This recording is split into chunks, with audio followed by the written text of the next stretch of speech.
Hello, this is Mark Holmes from Via Satellite for another of our Thursday morning conversations. And this time, for the first time actually, we go to Canada to talk to a good friend of Via Satellite's, Dan Goldberg, the CEO of Telesat. So Dan, firstly, welcome. Thank you, Mark. Good to see you. And you. Tell us about life in lockdown in Canada. We've all been in lockdown for 2 or 3 months now. How's it been for you and the family?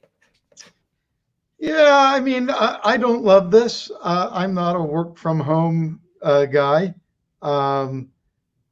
If there's a silver lining in it, it is that myself, my wife, our 3 teenagers are all at home. And normally my eldest, who just started university last year, ordinarily she wouldn't have been home. She had to come home early because her Canadian school sent everyone home. But I don't know. I mean, we're muddling through. We're managing. I miss being in the office working with my colleagues. I miss going to restaurants and socializing with our friends. And so anyway, we're muddling through. It definitely is tough. I miss coaching my 12-year-old daughter's football team, which has become a regular part of my life now. Now, with these Thursday morning conversations, we love to find out a little bit about what's going on this sort of behind closed doors in terms of TV shows, films, and music. And you've got 3 teenagers there as well. So, what's the Goldberg family been watching, talking about? Any movies, TV series that you can share with us that you've enjoyed? Yeah, I mean, your kids, it doesn't sound like teenagers yet, but for me, my kids are, streaming a huge amount of video, but usually, up in their rooms, or there haven't been lots and lots of family movie nights, but there've been some. And I've been trying to introduce the kids a little bit when I twist their arms to movies that my wife and I, enjoy and think they should, like Thelma and Louise, Okay. which they liked. But they reflexively push back against any movie that, hasn't been made, in the last 10 years or something. That was one. What else? Shawshank Redemption. Great. I like that one. Trying to think. There were 1 or 2 that were more like lead balloons. Forrest Gump. They like Forrest Gump. Mm-hmm. And then beyond that, I mean, if there's anything that's changed, and I would say we don't watch a ton of video in our household typically, but if they're, with COVID, post-COVID, we have been binging on Modern Family, which is, a show that all of us like. And so anyway, so that's been kind of fun.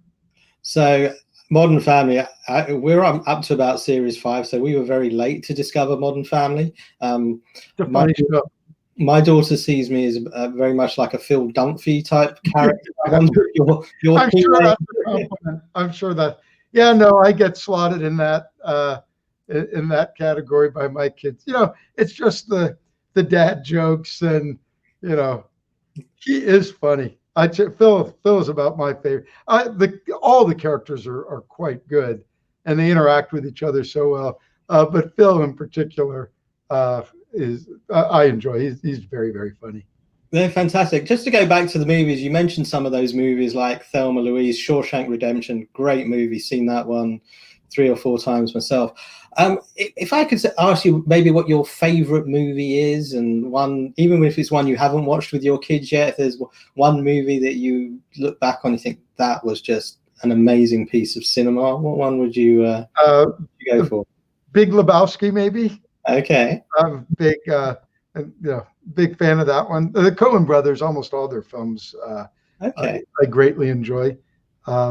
Big Lebowski, The Usual Suspects, another classic from my perspective.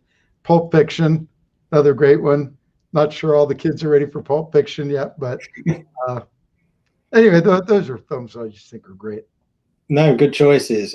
Let's talk a little bit about music now. We're discovering some really interesting things in terms of the C-suite, what they're liking in terms of music and things and stuff. So, what's on your sort of playlist at the moment? What are you sort of listening to? What do you enjoy listening to?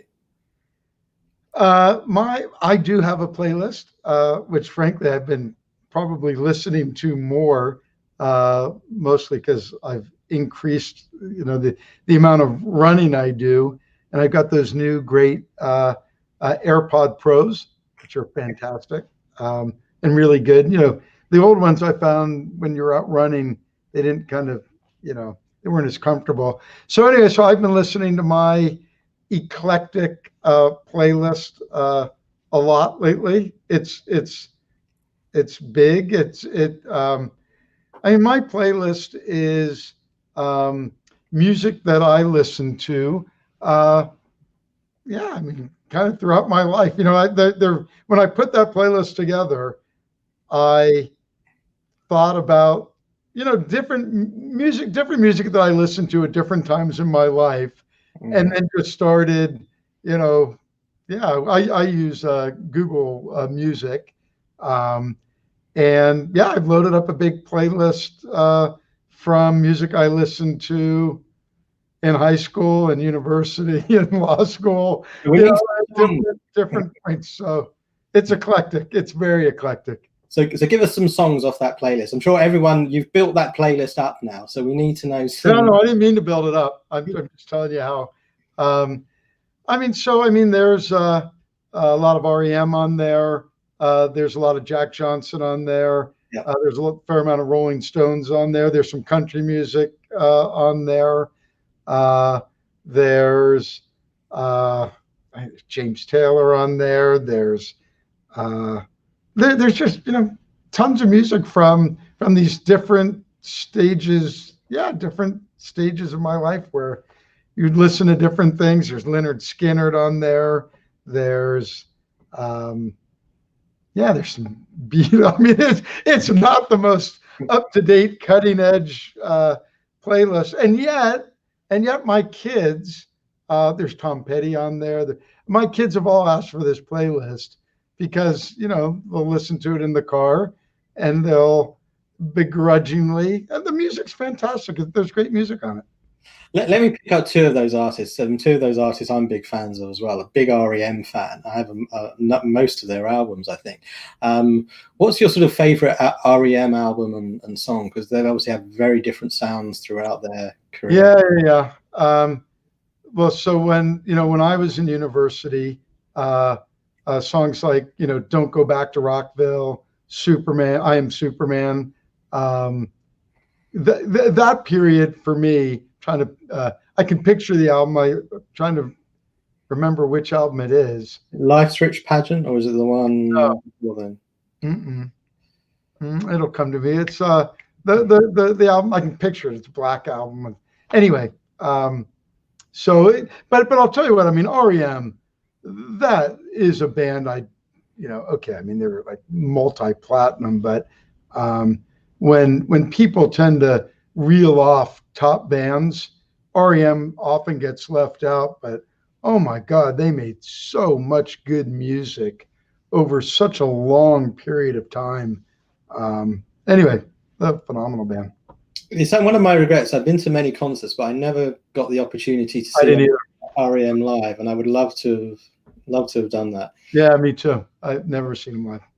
And what about a favorite Rolling Stones song? We've got to know your favorite Stones. Well, the whole "Some Girls" album is a favorite. So let's see. Off of that, "Girl with Faraway Eyes," great song. There's "When the Whip Comes Down," great song. There's "Just My Imagination." Anyway, that probably my favorite Stones album. Now, the Stones I've seen multiple times. I think I've seen the Rolling Stones 3 or 4 times, including this last tour they did, which got delayed. and rearrange because Mick had the heart issue. Yeah. Oh wow. And yet he was phenomenal.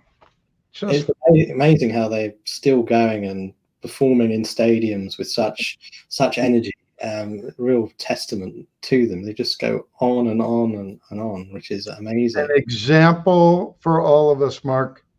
I hope I'll still have the same enthusiasm for writing and editing in 20 years' time. I have no doubt. It will remain to be seen. Let's talk a little bit about work stuff as well. I mean, you mentioned about certain things you miss, and how has life been at Telesat over the last couple of months? I mean, as a CEO, I mean, obviously this pandemic has presented some unique challenges, not just in terms of how you interface with customers, but also how you interface with your entire staff. So tell us a little bit about how you've been managing and doing that. Yeah, I the first thing I'd say is it's gone better than I thought. I've never been a remote. I've never really worked remotely throughout my career, and I've always been sort of, old school, tending to want, particularly my direct reports, as much as I can, to be co-located, working in the same building with me.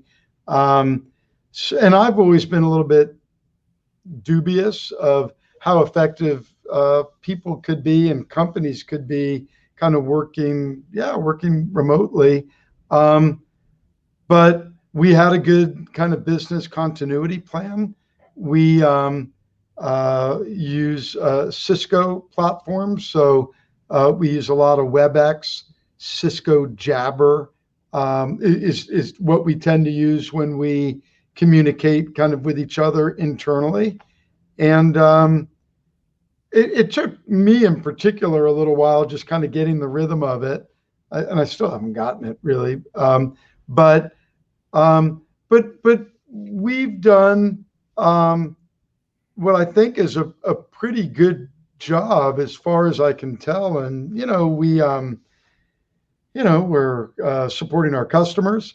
We got our Q1 numbers out on time and held our earnings call on time. We're paying bills. We're sending bills out. We're doing I think we're doing quite a good job.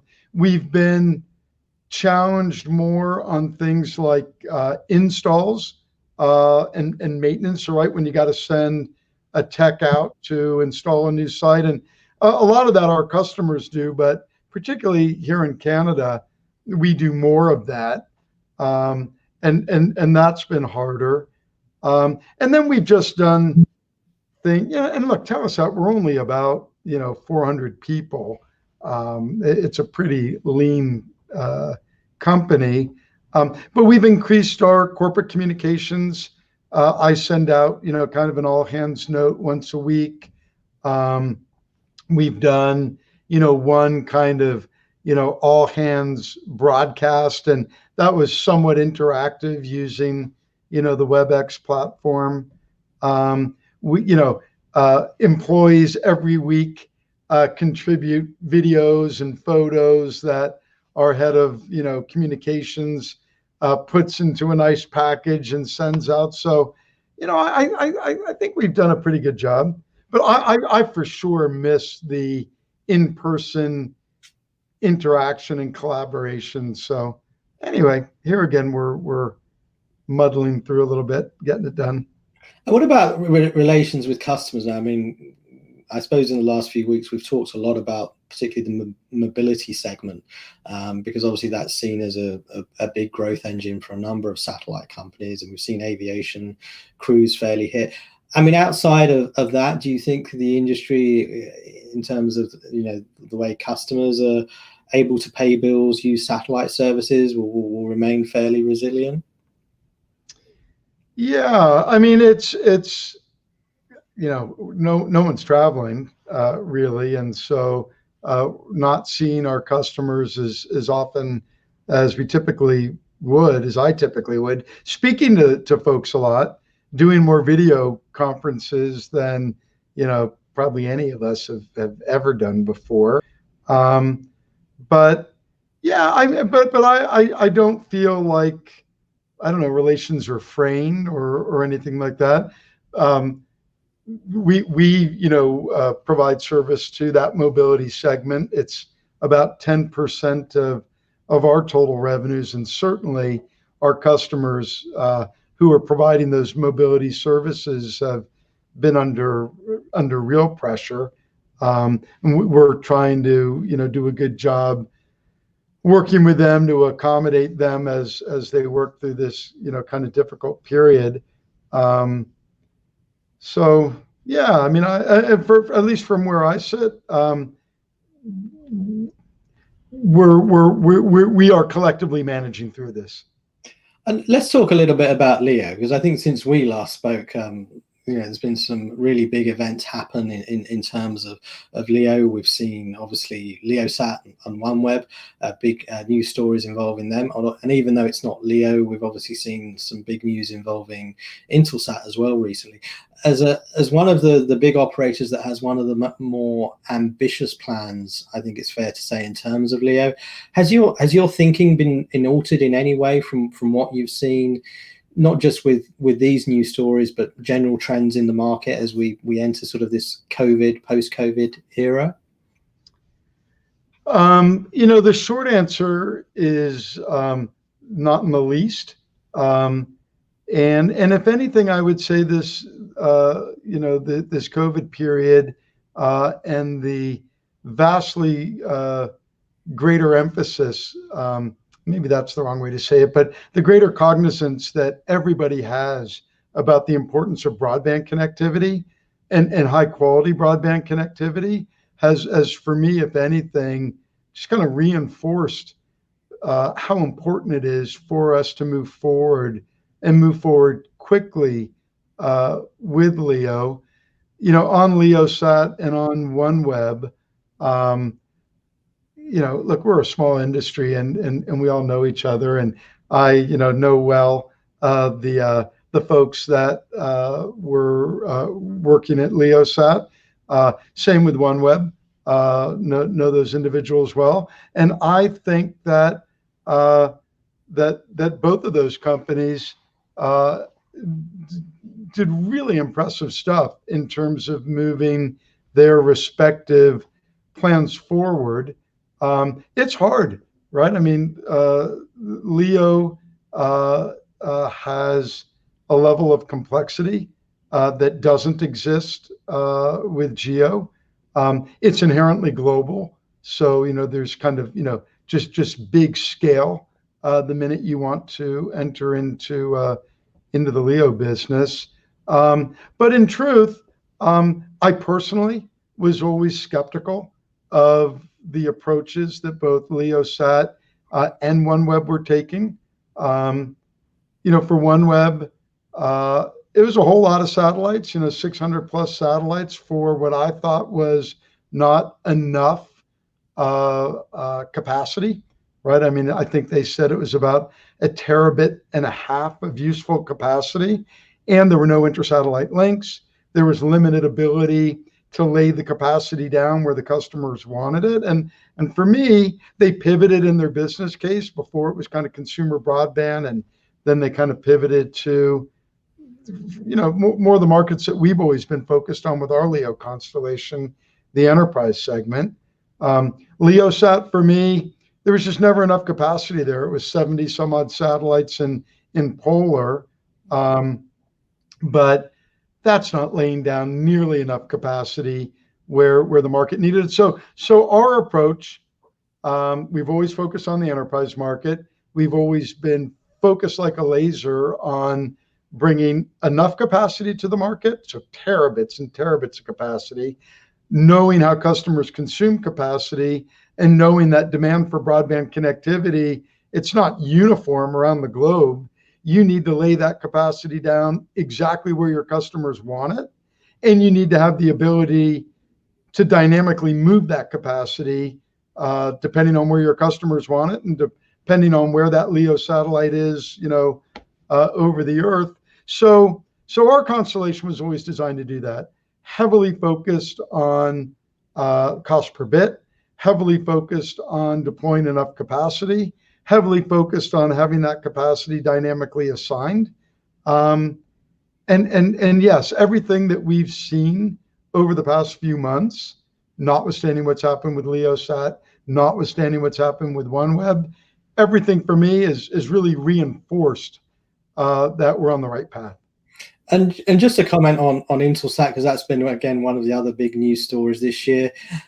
Surprised in any way, and do you think they'll reemerge stronger when ultimately they come out of Chapter 11? I mean, I wasn't surprised, but I don't think anyone was surprised. Their balance sheet was really challenged, and in many ways, I think they did a phenomenal job forestalling having to take proactive steps like they have to fix their balance sheet, and so yes, I think Intelsat has been constrained by a broken balance sheet.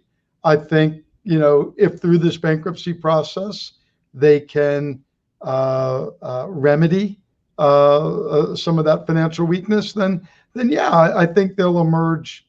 They'll emerge stronger. They'll have their work cut out for them in terms of building that next generation architecture that I think customers are demanding.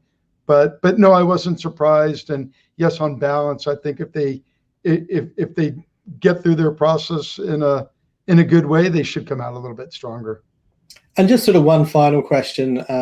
We have had some big news stories this year with companies like Intelsat and OneWeb. But overall, do you see, even despite of COVID and some of the dynamics we'll see in the market now, that overall you feel that the industry is in good shape to ride through this and ultimately be a very strong, vibrant industry over the next couple of years? I mean, I'm a glasses half full guy on most days. Yes, I think that if COVID has demonstrated anything, it's how important broadband is for everyone, not just for folks that are living in urban environments or in developed countries. And so I think our industry excels at delivering connectivity to everyone, no matter where they're located. And I think that's going to be more important than ever going forward. There will be some casualties, as mostly companies that were already having challenges that have been magnified and maybe accelerated as a result of COVID. But for sure, I think coming out of this, I believe planes will be flying again. I believe ships will be, and including cruise ships, will be back in business. I can't say when exactly, but I'm a believer that all of that will come back. And I think that governments will be doubling down on providing support to make sure that all of their citizens have really high quality broadband. And I think that our industry, if we all make the right moves, and I think our move on LEO is one of those moves, we will be more relevant than ever in the broader global communications infrastructure puzzle. That's a great point in which to end it. I just want to finally sort of say, firstly, thank you for your time today. I wish you and your family and all your colleagues at Telesat and friends to sort of stay safe and healthy over the next period. Telesat's one of the great companies of our sector. I also think one of the most ambitious right now with your plans in LEO, and I wish you and your team all the best with those plans and every success. And we look forward to talking to you again, hopefully very soon in person as well. Good, Mark. Listen, I really appreciate it, and same to you. Keep well. I hope that you and your family, your loved ones, are all healthy and safe and sane during this difficult time, and all of your colleagues at Via Satellite. So thanks very much. We appreciate it. Thank you. All right, Mark, thanks.